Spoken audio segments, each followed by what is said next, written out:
பொன்மனச்சம்பல் புரட்சி தலைவர் எம்ஜிஆர், புரட்சி தலைவி அம்மா இருபெரும் தெய்வங்களை வணங்கி இந்த மணச்சநல்லூர் பேரூராட்சி நகரமே குலுங்குகின்ற அளவிற்கு மக்கள் வெள்ளம் கடல் போல் காட்சியளிக்கின்றது. அடுத்த ஆண்டு நடைபெறுகின்ற சட்டமன்ற பொது தேர்தலில் மணச்சநல்லூர் சட்டமன்ற தொகுதி போட்டியிட நமது கழக வேட்பாளர் வெற்றி பெறுவதற்கு இங்கு இருக்கின்ற மக்களுடைய ஆரவாரமே சாட்சி. மணச்சநல்லூர் என்றாவே பொன்னி அரிசிக்கு புகழ்பெற்ற ஒரு மணச்சநல்லூர் சட்டமன்றம். ஆகவே நல்ல சாப்பாட்டு அரிசி இங்கதான் தொகுதியில் கிடைக்கும். அதை உற்பத்தி செய்யக்கூடிய விவசாயி தொழிலாளி அற்புதமா அந்த நெற்பயிரை நடவு செய்து அதை அருமையாக அறுவடை செய்து நெல்மணிகளை மூட்டை பிடித்து இன்றைக்கு தமிழகம் மட்டுமல்ல இந்தியா மட்டுமல்ல வெளிநாடு செல்லுகின்ற அளவுக்கு இந்த அற்புதமான அரிசியை உற்பத்தி செய்கின்ற தொகுதி இந்த மணச்சநல்லூர் சட்டமன்ற தொகுதி. அதோட இந்த பகுதி விவசாயம் நிறைந்த பகுதி, விவசாயி தொழிலாளி இந்த மக்கள் நிறைந்த பகுதி. நானும் ஒரு விவசாயி, உங்களை எல்லாம் பார்க்கும்போது மகிழ்ச்சியா இருக்குது. ஆக ஒரு விவசாயி எப்படியெல்லாம் கஷ்டப்படுவாங்க, அவளுக்கு என்னென்ன பிரச்சனை இருக்குது அதையெல்லாம் நன்கு அனுபவ நீதியாக உணர்ந்தவன். இன்றைக்கும் நான் என்னுடைய தொழில் விவசாயம் தான். ஆகவே ஒரு கடுமையான தொழில் விவசாய தொழில். விவசாய என்றால் நாட்டு மக்களுக்கு எனக்கு உணவை உற்பத்தி செய்து கொடுக்கின்ற ஒரே ஜீவன்கள் விவசாயி தொழிலாளி. எது வேண்டுமானாலும் இல்லாமல் இருக்கலாம், ஆனால் உணவு இல்லாமல் இருக்கவே முடியாது.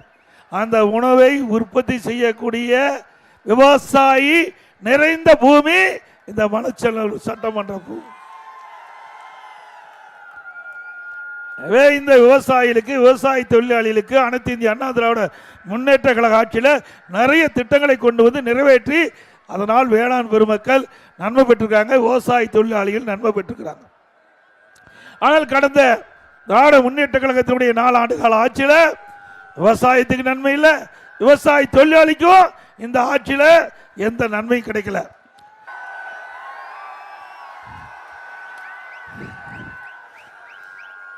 விவசாயிகளுக்கு அதிமுக ஆட்சியில் ஒரே 5 ஆண்டில் 2 முறை விவசாயிகள் வாங்கிய பயிர்க்கடன் தொடக்க வேளாண் கூட்டுறவு சங்கத்தில் நம்முடைய விவசாயிகள் வாங்கிய பயிர்க்கடன் தள்ளுபடி செய்த அரசாங்கம் அதிமுக அரசாங்கம். 2 முறை இந்தியாவில் எங்கேயுமே கிடையாது, தமிழ்நாட்டு வரலாற்றிலும் இல்லை. 2 முறை 2016 அம்மா அவர்கள் தள்ளுபடி செஞ்சாங்க.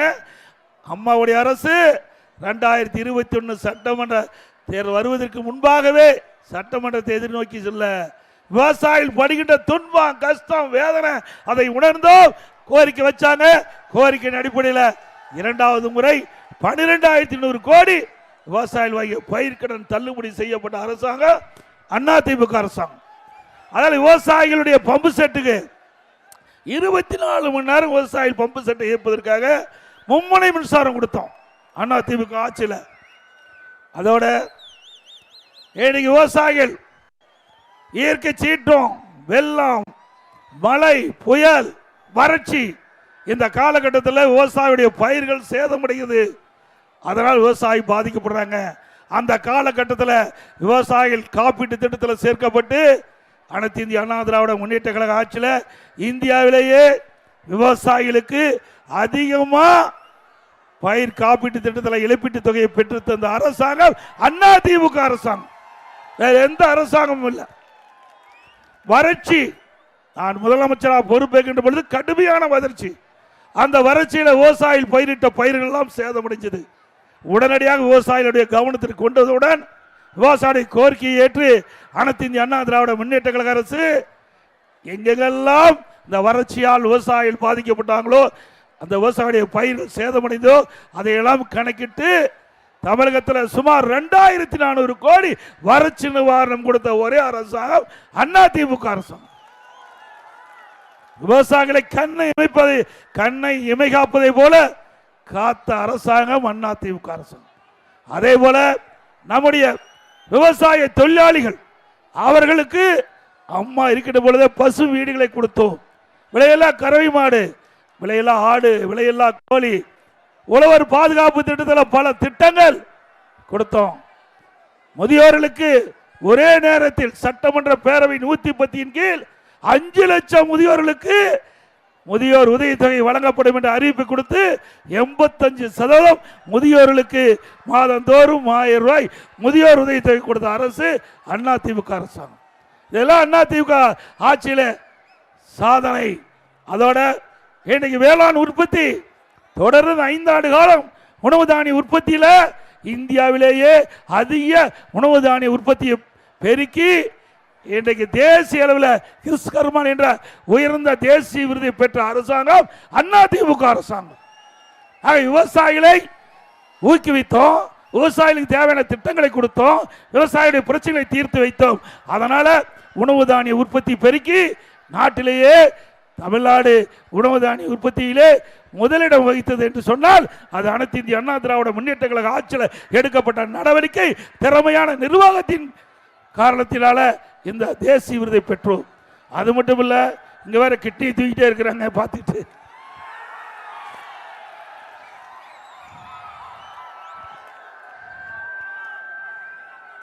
நீங்க இந்த தொழிலுடைய சட்டமன்ற உறுப்பினர், சட்டமன்ற உறுப்பினர் தானே, பத்திரிகையில் வந்த செய்தி, ஊடகத்தில் வந்த செய்தி, வலைதளத்தின் மூலமாக செய்தி, இங்க அட்டையில் தூக்கி காட்டிட்டு இருக்கிறீங்க. நெருக்காதீங்க. ஆக இந்த சட்டப்பேரவை உறுப்பினர் அவரு ஒரு பெரிய பணக்காரர், அதுல எதுவும் மாற்று கருத்தும் கிடையாது. அவர் எப்படி ஜெயிச்சாருன்னு நாட்டு மக்களுக்கு தெரியும், அது வேற விஷயம். அவர் திமுக கட்சி சேர்ந்த சட்டமன்ற உறுப்பினர். அவர் மருத்துவமனையில் அந்த கிட்னி அறுவை சிகிச்சையில் முறைகேடு நடந்ததாக,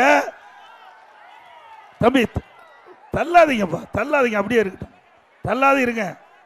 முறைகேடு இருந்ததாக அரசாங்கத்துக்கு புகார் போகுது. ஆளுங்கட்சி எம்எல்ஏ, ஆளுகின்ற கட்சி திமுக இங்கே புகார் போனதுன்னு அந்த புகாரை விசாரிக்க ஒரு மருத்துவ டீம், ஒரு ஐஏஎஸ் தலைமையில் மருத்துவ குழு அமைக்கப்பட்டு அந்த மருத்துவமனையை ஆய்வு செய்கிறாங்க.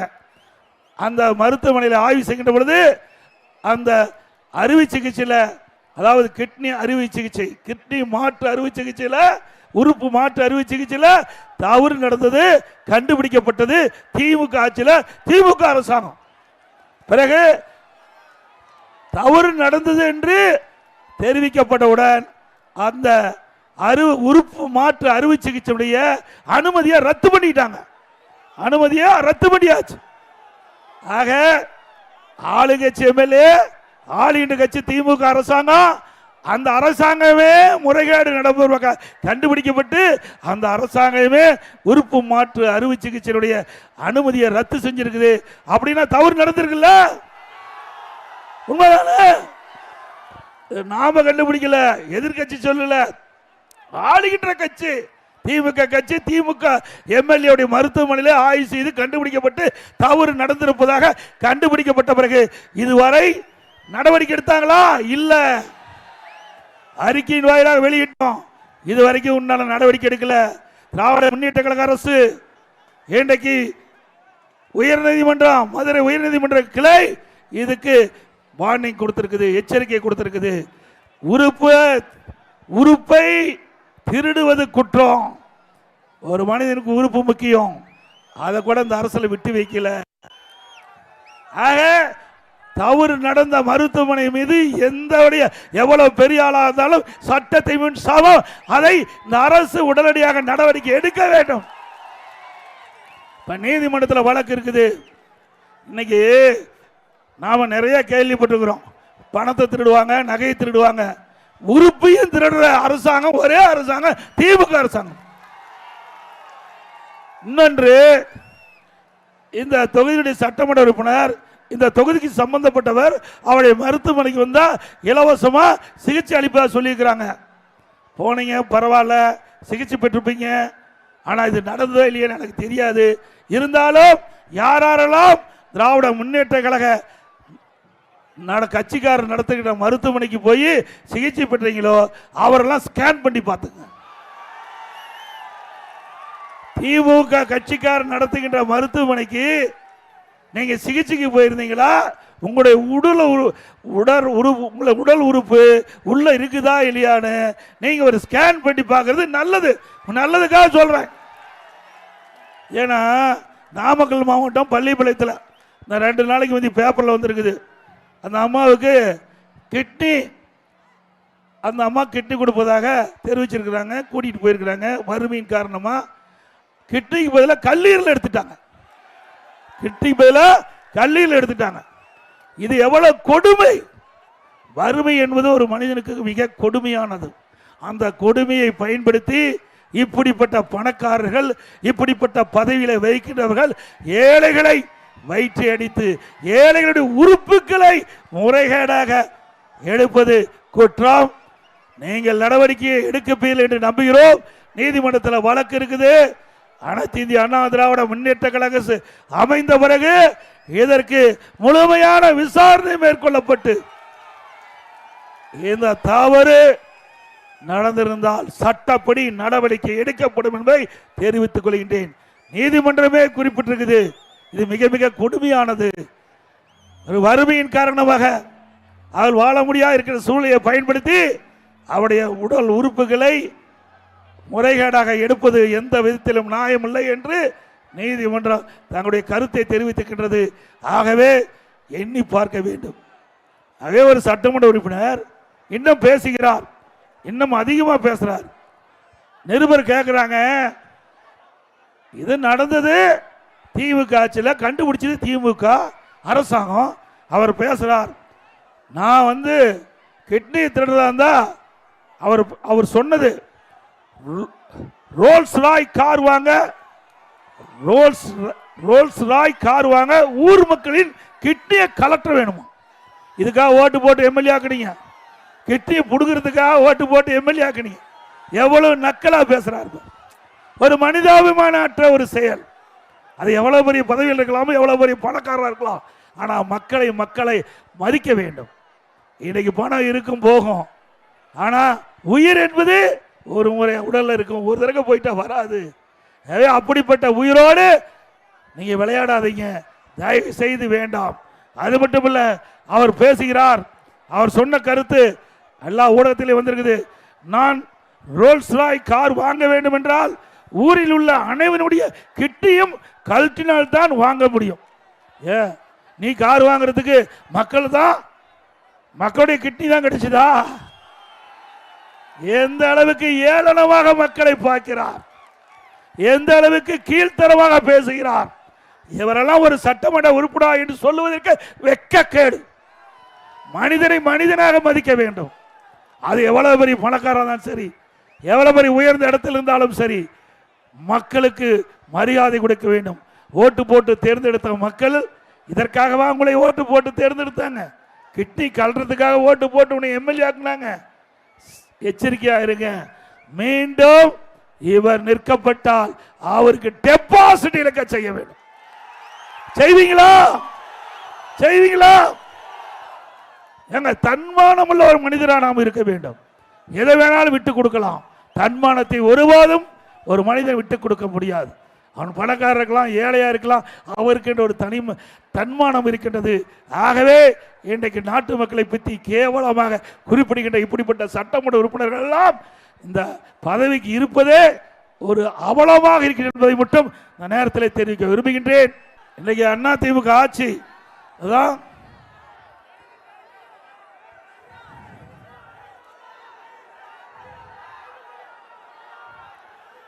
அனைத்து இந்திய அண்ணா திராவிட முன்னேற்ற கழகம் இருக்கின்ற பொழுது நிறைய திட்டங்களை மத்திய அரசோடு தொடர்பு கொண்டு வந்தோம். இன்றைய அரசாங்கம் எப்பொழுது பார்த்தாலும் மத்திய அரசுடைய எதிர்ப்பிலேயே இருக்குது. அதனாலதான் நிறைய திட்டங்களை நிறைவேற்ற முடியல. இன்றைக்கு சுகாதார அமைச்சர் இருக்கிறார், அவர் மாரத்தான் ஓட்டம் போடுறார். ஓடுறதுக்கு கரெக்டானவர் தான். ஆனா நிர்வாகத்தில் அவர் பின்னடைவு. நிர்வாகத்தில் பார்த்தீங்கன்னா ஒரு மோசமான நிர்வாகம் இன்னைக்கு மருத்துவத்துறையில் பார்க்கப்படுகிறது. சிந்திச்சு பாருங்க. ஆக ஓடுவதற்கு தகுதியானவர், ஆனால் நிர்வாகத்தை பார்ப்பதிலே அவர் ஒரு மோசமான நிலையிலே இருக்கின்ற என்பதை மட்டும் இந்த நேரத்தில் தெரிவித்து,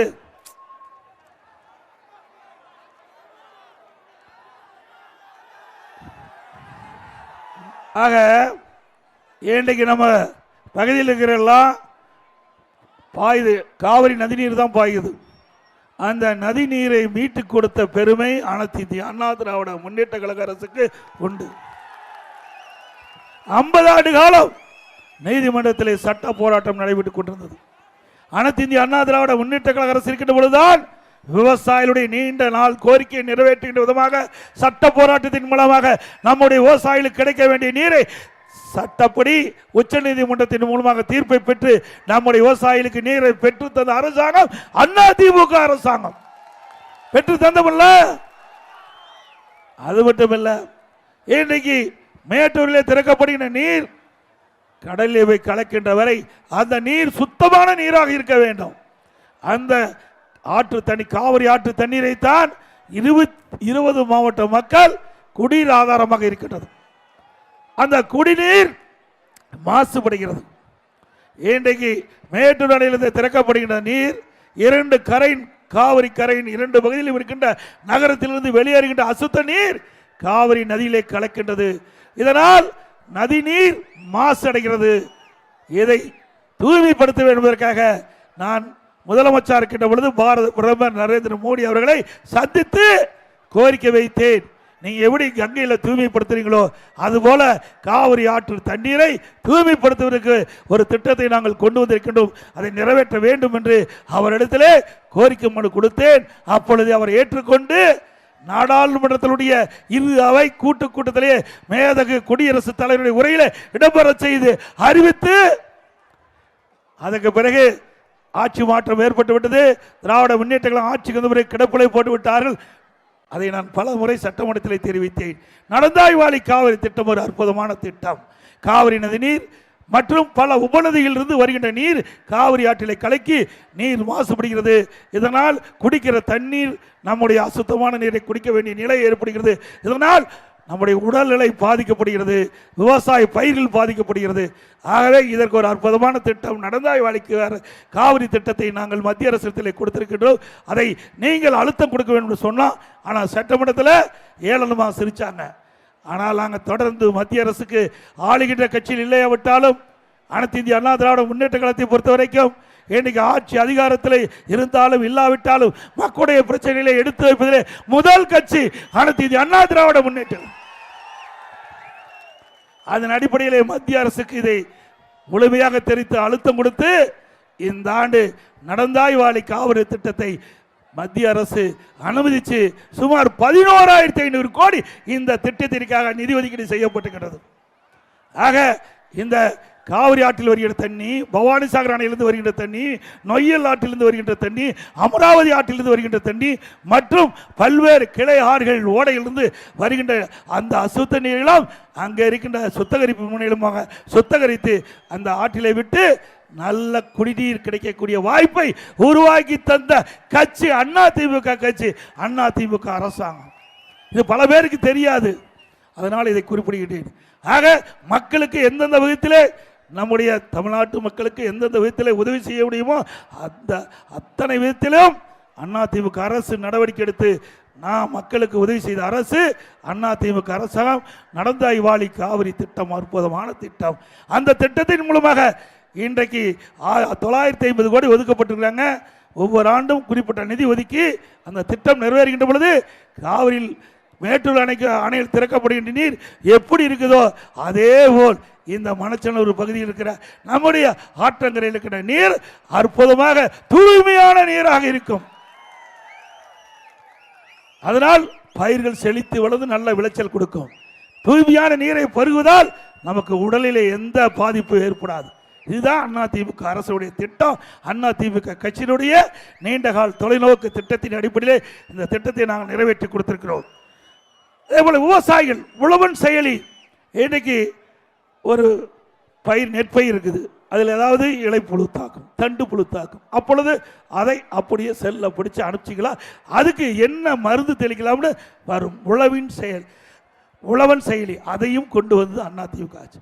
அதோட நம்முடைய விலை பட்டியல் எந்தெந்த பகுதியில் கூட்டுறவு சங்கத்தில் எழுது மார்க்கெட் கமிட்டியில் எந்தெந்த பகுதியில் என்னென்ன விலை இருப்பது அதிலே தெரியும். சீதோசனம் இல்லை, மழை வருமா வராதா அதிலேயே உழவன் செயலியே பார்த்துக்கலாம். இதையெல்லாம் நம்முடைய விவசாய பெருமக்களுக்கு அனைத்து இந்திய அண்ணா திராவிட முன்னேற்ற கழக ஆட்சியிலே கொண்டு வரப்பட்ட திட்டம் என்பதை நேரத்தில் சுட்டிக்காட்ட விளைகின்றேன். அதோட கால்நடை செல்வங்கள், இன்னைக்கு விவசாயினா கால்நடை வளர்ப்பாங்க, அது ஒரு உபதொழில். ஆகவே கால்நடை வளர்ப்பு என்பது விவசாயிகளுடைய அடிப்படை தொழில் ஒன்று. விவசாயி தொழிலாளி கால்நடை வளர்ப்பு, இந்த கால்நடை வளர்ப்பு மிக சிறப்பாக இருக்க வேண்டும் என்பதற்காகவும் இந்த கால்நடை மூலமாக இரட்டிப்பு வருமானம் கிடைக்க வேண்டும் என்பதற்காகவும் நான் அமெரிக்கா வெளிநாடு சென்ற பொழுது பஃபலோ பால் பண்ணைக்கு சென்றேன். ஒரு பசு ஒரு நாளைக்கு 65 லிட்டர் பால் கொடுக்குது. அதே போல நம்முடைய மாநிலத்தில் நம்முடைய விவசாயிகளுக்கு, விவசாய தொழிலாளிகளுக்கு இப்படிப்பட்ட கலப்பின பசுக்களை உருவாக்கி விவசாயிகளுக்கு கொடுத்து நம்முடைய சீதோசன நிலைக்கு தக்கவாறு அந்த பசுக்கள் அதை உருவாக்கி தருகின்ற ஒரு சூழ்நிலை உருவாக்குவதற்காக கால்நடை பூங்கா, பிரமாதமான கால்நடை பூங்கா 1000 கோடியில் நம்முடைய தலைவாசல் பகுதியில் ஏற்படுத்தி கொடுத்தோம். அதை இன்னும் திறக்காமல் மூடி வச்சுட்டு இருக்காங்க. இதை திறந்துட்டாங்க, நான் பல முறை சட்டமன்றத்தை பேசி திறந்துட்டாங்க, இன்னும் இந்த ஆராய்ச்சி நிலையத்தை திறக்கல. இந்த திட்டம் மட்டும் நடைமுறைக்கு வந்து விட்டால் இந்த ஆராய்ச்சி நிலையத்தின் மூலமாக கண்டுபிடிக்கப்பட்ட இந்த கலப்பின பசுக்கள் நம்ம விவசாயி கொடுக்கின்ற பொழுது ஒரு நாளைக்கு 40 லிட்டர் பால் ஒரு பசு கொடுக்கும். இது நல்ல திட்டம் தானே? அந்த திட்டத்தை இன்னும் இந்த அரசாங்கம் செயல்படுத்தல.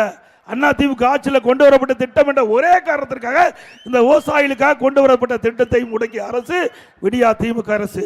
மீண்டும் உங்களுடைய மகத்தான ஆதரவின் பேரிலே அடுத்த ஆண்டு நடைபெற்ற சட்டமன்ற தேர்தலில் வெற்றி பெற்று வந்த பிறகு நம்முடைய விவசாயிகளுக்கு, விவசாய தொழிலாளிகளுக்கு கலப்பின பசுக்களை உருவாக்கி நம்ம விவசாயிகளுக்கு, விவசாய தொழிலாளிக்கு இலவசமாக கொடுக்கப்படும். இதே ஆராய்ச்சி நிலையத்தில் ஆடுகள், இந்த கலப்பின ஆடுகள் உருவாக்கி தரும். நாம் வளர்க்குற ஆடு ஒரு வருஷத்தில் 20 கிலோ எடைனா, இந்த ஆராய்ச்சி நிலையத்தின் மூலமாக உருவாக்கப்பட்ட ஆடு ஒரு வருஷத்துக்கு 40 கிலோ எடை கொண்ட ஆடாக இருக்கு. அப்போ கிராமத்தில் வாழ்கின்ற ஏழை தொழிலாளி விவசாயிகள் இந்த கலப்பின ஆடுகளை வளர்க்கின்ற பொழுது எடை கூடுதலாக கிடைக்கும், விலை கிடைக்கும். அதனால அந்த குடும்பம் மகிழ்ச்சியோடு இருக்கும். இப்படி அடிப்படை தேவை என்ன என்பதை உணர்ந்து விவசாய தொழிலாளிக்காக இப்படிப்பட்ட திட்டத்தை கொண்டு வந்த அரசாங்கம் அதிமுக அரசாங்கம். அதையும் இந்த அரசு செயல்படாம முடக்கி வச்சுக்கிட்டு இருக்கிறாங்க. இப்படிப்பட்ட அரசு தேவையா சொல்லுங்க? மக்கள் விரோத அரசு, விவசாயிகள் விரோத அரசு, விவசாயிகள் விரோத அரசு தொடர வேண்டுமா? அது மட்டும் இல்ல, இன்னைக்கு அதிமுக ஆட்சியில் கொண்டு வரப்பட்ட பல திட்டத்தை ரத்து பண்ணிட்டாங்க. இன்னைக்கு நம்முடைய பள்ளியில் படிக்கின்ற மாணவர்களுக்கு இன்னைக்கு பல திட்டங்களை கொண்டு வந்தாங்க அம்மா. அதை தொடர்ந்து அம்மாவுடைய அரசு செயல்படுத்தியது. காலனி, காலுக்கு காலனி, சீருட, பள்ளிக்கூடம், நம்முடைய குழந்தைகளுக்கு புத்தகம், நோட்டு, கொண்டு போகிறதுக்கு பையி, பள்ளிக்கு போகிறதுக்கு விலையில்லா சைக்கிள், அதோட அறிவுபூர்வமான கல்வி கிடைக்க மடிக்கணினி, லேப்டாப் அனைத்தும் கொடுத்தோம். தமிழ்நாட்டில் இன்றைக்கு 10 ஆண்டு கால அதிமுக ஆட்சியில் தமிழ்நாட்டில் இன்றைக்கு நம்முடைய மாணவ செல்வங்களுக்கு 52,35,000 மாணவ மாணவிகளுக்கு 7,300 கோடியில் லேப்டாப் கொடுத்து திறமையான மாணவர்களாக நம்முடைய அரசு உருவாக்கி தந்தது. அரசு பள்ளியில் படித்த மாணவர்கள் தனியார் பள்ளியில் படிக்கின்ற மாணவர்களுக்கு இணையாக திறம்பட இருக்க வேண்டும் என்பதற்காக கொண்டு வரப்பட்ட அற்புதமான திட்டத்தை இந்த அரசு நிறுத்தப்படுகின்றது. மீண்டும் அதிமுக ஆட்சி மலர்ந்த பிறகு இந்த ரத்து செய்யப்பட்ட இந்த லேப்டாப் திட்டம் நம்முடைய மாணவர்களுக்கு தொடரும். அதே போல இன்னைக்கு கிராமத்திலிருந்து நகர வரை ஏழை மக்கள் அதிகமாக வசிக்கிறாங்க. அந்த ஏழை மக்கள் அதிகமாக வசிக்கின்ற பகுதியை தேர்ந்தெடுத்து அந்த பகுதியில் அம்மா மினி கிளினிக் கொண்டு வந்தோம். ஒவ்வொரு அம்மா மினிக்கிலையும் ஒரு எம்பிபிஎஸ் டாக்டர், ஒரு செவிலியர், ஒரு மருத்துவ உதவியாளர். நல்லா அந்தந்த பகுதியில் யாராவது நோய்வாய்ப்பட்டால் உடனே அம்மா மினி கிளினிக்கு போய் சிகிச்சை பெற்று இருந்தாங்க. இது இன்றைய முதலமைச்சர் ஸ்டாலினுக்கு பிடிக்கல. ஆக அதிமுக ஆட்சியில் இப்படிப்பட்ட திட்டத்தை கொண்டாந்து ஏழை மக்களிடத்தில் மிகப்பெரிய வரவேற்பு பெற்றிருக்கிறாங்க. இந்த திட்டம் ரத்து பண்ணணும்னு ரத்து பண்ணிட்டாங்க. ஏழை மக்களுக்கு சிகிச்சை அளிக்கக்கூடிய இந்த அற்புதமான திட்டத்தை கூட பொறுக்க முடியாத அரசியல் காழ்ப்புணர்ச்சி கொண்ட அரசு தொடர வேண்டுமா? சொல்லுங்க, நல்ல சத்தமா சொல்லுங்க. இது நல்ல திட்டம் தானே? ஏழைகளுக்கு கொண்டு வரப்பட்ட திட்டம் தானே? திரு ஸ்டாலின் அவர்களே, நீங்கள் 2000 அம்மா மினி கிளினிக் தான் மூடி இருக்கிறீங்க. மீண்டும் அடுத்த ஆண்டு நடைபெறுகின்ற சட்டமன்ற பொது தேர்தலில் அதிமுக கூட்டணி வெற்றி பெற்று அதிமுக ஆட்சி அமைத்த பிறகு 4000 அம்மா மினி கிளினிக் திறக்கும். 4000 ஏழைகளுக்காக தொடங்கப்பட்ட கட்சி, ஏழைகளுக்காக தொடங்கப்பட்ட கட்சி, ஏழைகளுக்காக இந்த அரசு, அதிமுக அரசு தொடர்ந்து செயல்படும். எவ்வளவு பிரச்சனை வந்தாலும் அதை சமாளிக்கக்கூடிய வலிமை அதிமுக கட்சிக்கு இருக்கின்றது. அதே போல திராவிட முன்னேற்ற கழக தேர்தல் அறிக்கையில் பல அறிவிப்புகளை கொடுத்தாங்க. இதுவரை முழுமையாக நிறைவேற்றல. ஆனால் முதலமைச்சர் 98% அறிவிப்புகள் நிறைவேற்றப்பட்டதா ஒரு பொய்ய எல்லா இடத்துலையும் சொல்லிட்டு வர்றாரு. நிறைவேற்றிருக்காரா? 100 நாள் வேலை திட்டத்தில் பணிபுரிகின்ற தொழிலாளிகளுக்கு 150 நாளா உயர்த்தினாங்களாமா? சொல்லுங்க, அங்க இருந்து உயர்த்தல. அவர்களுக்கு சம்பளம் உயர்த்தினாங்களா? 100 நாள் வேலை திட்டத்தில் அது கூட இப்ப கிடைக்கல, குறைஞ்சி போச்சுன்னு சொன்னாங்க. 100 நாள் வேலை திட்டத்தில் பணிபுரிந்த அந்த ஊழியருக்கு முழுமையா சம்பளம் கிடைக்கல. எங்களுக்கு தகவல் கிடைத்தவுடனே மத்திய அரசுக்கு அழுத்தம் கொடுத்து, ஆட்சியில் இருந்தாலும் இல்லாவிட்டாலும் தமிழ்நாட்டு நம்முடைய ஏழை தொழிலாளி பாதிக்க போறார் என்று கருதி மத்திய அரசிடமிருந்து முதல் கட்டமா 2999 கோடி இன்றைய தினம் நிதி பெற்று முதற்கட்டமாக நம்முடைய 100 நாள் வேலை திட்டத்தில் பணிபுரிந்த தொழிலாளிக்கு ஊதியம் கிடைக்க செய்தார் கட்சி அதிமுக கட்சி. அதே போல மாதந்தோறும் கேஸ் சிலிண்டருக்கு 100 ரூபாய் மானியம் கொடுத்தாங்களா? நம்முடைய மாணவ செல்வங்கள், இளைஞர்கள் கல்வி கடன் வங்கியில் வாங்கியிருக்காங்க, ரத்து பண்ணிட்டாங்களா? அதோட பெட்ரோல் டீசல் விலை குறைக்கிறாங்களா? குறிச்சாங்களா? அப்படின்னா தேர்தல் அறிக்கை பொய்யான அறிக்கை தானே.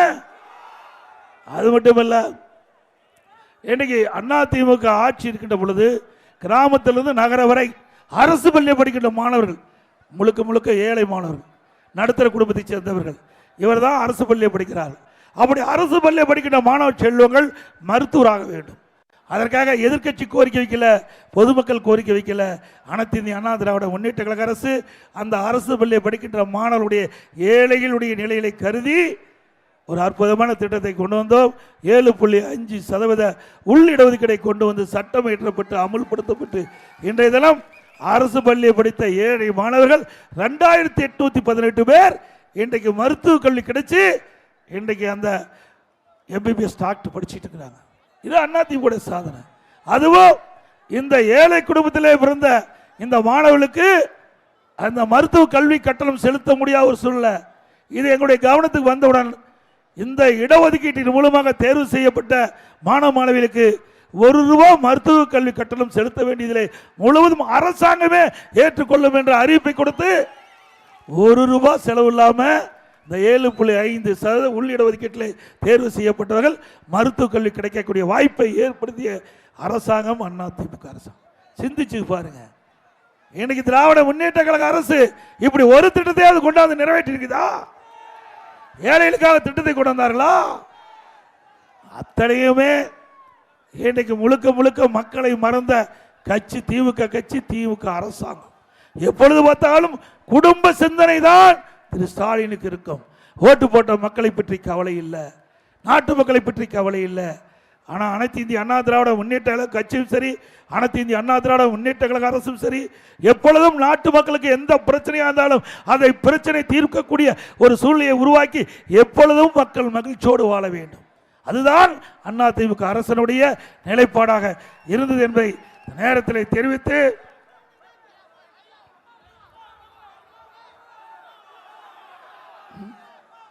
அதே போல அதே போல அனைத்து இந்திய அண்ணா திராவிட முன்னேற்ற கழக அரசு பொழுது ஒரு நெருக்கடியான நிலை கொரோனா காலம். அந்த கொரோனா காலத்தில் மக்களுக்கு வேலை வாய்ப்பு இல்லை. ஒரு வருஷம் யாரும் வெளியே போக முடியாத சூழ்நிலை. ஏன்னா காற்றிலேயே அந்த வைரஸ் பரவக்கூடிய ஒரு சூழ்நிலை. அந்த காலகட்டத்தில் விலை மதிக்க முடியாத உயிரை காப்பாற்றிய அரசு அதிமுக அரசு. இன்னைக்கு வல்லரசு நாட்டில் கூட அவருடைய மக்களுடைய உயிரை காப்பாற்ற முடியல. ஆனால் அதிமுக அரசு இருக்கின்ற பொழுது நம்முடைய மருத்துவர்கள், செவிலியர்கள், மருத்துவ உதவியாளர்களுடைய உதவியால அந்த கொரோனா வைரஸ் பரவலை தடுத்து நிறுத்தி இந்தியாவிலேயே அந்த கொரோனா வைரஸ் பரவலை தடுப்பதிலே முதல் மாநிலம் என்று பாரத பிரதமரால் பாராட்டப்பட்ட அரசாங்கம்.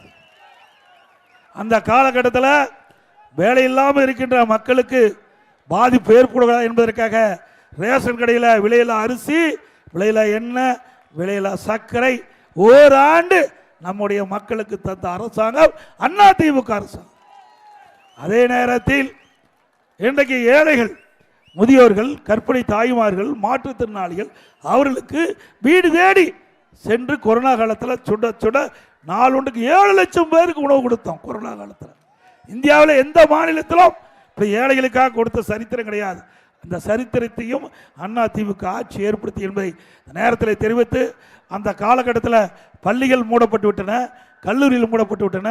அந்த மாணவர்கள் மன உளைச்சல் இருந்தாங்க. ஓராண்டு எங்களுக்கு கல்வி வீணாகி போய்விட்டது. அந்த மனக்குறை இருந்தாங்க, மன உளைச்சல் இருந்தாங்க. அப்படியே மன உளைச்சலை போக்கின்ற விதமாக இன்றைக்கு கல்லூரியில் படிக்கின்ற மாணவர்களுக்கு ஆன்லைன்லேயே வகுப்பு நடத்தணும், ஆன்லைன்லேயே தேர்வு நடத்தணும்.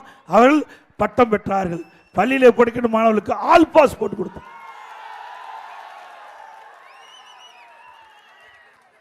ஆக தொழிலாளிக்கும் சரி, விவசாயிக்கும் சரி, மாணவர்களுக்கும் சரி, ஒட்டுமொத்த தமிழ் மக்கள் அனைவருக்கும் அதிமுக ஆட்சியில் பலன் கிடைச்சது, நன்மை கிடைச்சது. இன்றைய தினம் தமிழகத்தில் அந்த நிலை இல்லை. ஒரே குடும்பம் தான் பிழைச்சிக்கிட்டு இருக்குது. ஒரு குடும்பம் பிழைக்க 8 கோடி தமிழ் மக்களை வாட்டி வதைக்கின்ற அரசாங்கம் தேவையா? சிந்திச்சு பாருங்க. திரு கருணாநிதியுடைய குடும்பம் தான் இன்றைக்கு பிழைச்சிட்டு இருக்குது. திரு கருணாநிதி குடும்பம் தான் மத்தியிலும் சரி, மாநிலத்திலும் சரி, எப்பொழுது ஆட்சிக்கு வருகின்றாலோ அப்ப அந்த அதிகாரத்தை செலுத்தி அவர்கள் ஊழல் செய்வதுதான் வாடிக்கை. அனைத்து இந்திய அண்ணா திராவிட முன்னேற்ற கழகத்தை பொறுத்த வரைக்கும் குடும்ப கட்சி கிடையாது, வாரிசு கட்சி கிடையாது. அனைத்து இந்திய அண்ணா திராவிட முன்னேற்ற கழகத்திலே பொன்மனச்செம்மல் புரட்சித் தலைவர் காலத்திலும் சரி, இதயம் புரட்சித் தலைவர் அம்மா காலத்திலும் சரி, அம்மாவுக்கு பிறகு அம்மா வழியிலே நடைபெற்ற அம்மாவுடைய அரசாங்கம் சரி, அதிமுக கட்சியும் சரி, ஏழை பணக்கார என்ற பாகுபாடு இல்லாமல் யார் இந்த கட்சிக்கு விசுவாசம், தலைமைக்கு யார் விசுவாசம், மக்களிடத்தில் யாருக்கு செல்வாக்கு இருக்குது, மக்களுக்கு யார் சேவை செய்யறால் அதை முதலெடுத்து தான் அதிமுக ஆட்சியிலே பதவி கிடைக்கும். நான் ஒரு சாதாரண விவசாயி, ஒரு கிளைக்கழகத்தினுடைய செயலாளராக இருந்தேன். இன்னைக்கு உங்க கட்சியுடைய பொதுச் செயலாளர் பேசுகிறேன் அதிமுக தான் முடியும். திமுக முடியுமா? திமுகவை பொறுத்த வரைக்கும் திரு கருணாநிதி குடும்பத்தில் இருக்கின்றவர்களுக்கு தான் கட்சியிலையும் பதவி, ஆட்சியிலையும் பதவி, வேற யாருக்கு விட்டு தர மாட்டாங்க. நீங்க கட்சி எடுத்துக்க. திரு ஸ்டாலின் திமுக தலைவர், திரு உதயநிதி ஸ்டாலின் துணை முதலமைச்சர், திருமதி கனிமொழி மகளிர் செயலாளர், அவ்வளவுதான் பதவி. வேற என்ன பதவி இருக்குது? பூரா குடும்பத்தில் இருக்கிறவங்களுக்கு பதவியை பகிர்ந்துகிட்டாங்க. ஆக திமுக என்பது ஒரு குடும்ப கட்சி, வாரிசு அரசியல். இதை தமிழகத்தில் முற்றுப்புள்ளி வைக்கின்ற தேர்தல் 2026 சட்டமன்ற பொதுத் தேர்தல் என்பதை நேரத்தில் தெரிவித்து, அடுத்த ஆண்டு நடைபெறுகின்ற சட்டமன்ற பொதுத் தேர்தலை அனைத்து இந்திய அண்ணா திராவிட முன்னேற்ற கழக வேட்பாளருக்கு 2 லட்சத்திலே வாக்களித்து வெற்றி பெறுச்சு.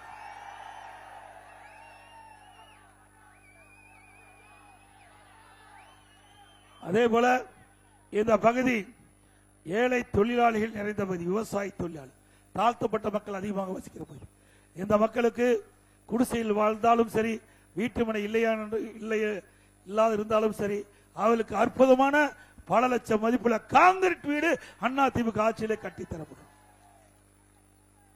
இப்ப இருக்கிற வீடு மாதிரி நினைச்சுக்காதீங்க, இப்போ வீடு கட்டித்தராங்க. இது மாதிரி வீடு இல்ல, தரமான வீடு.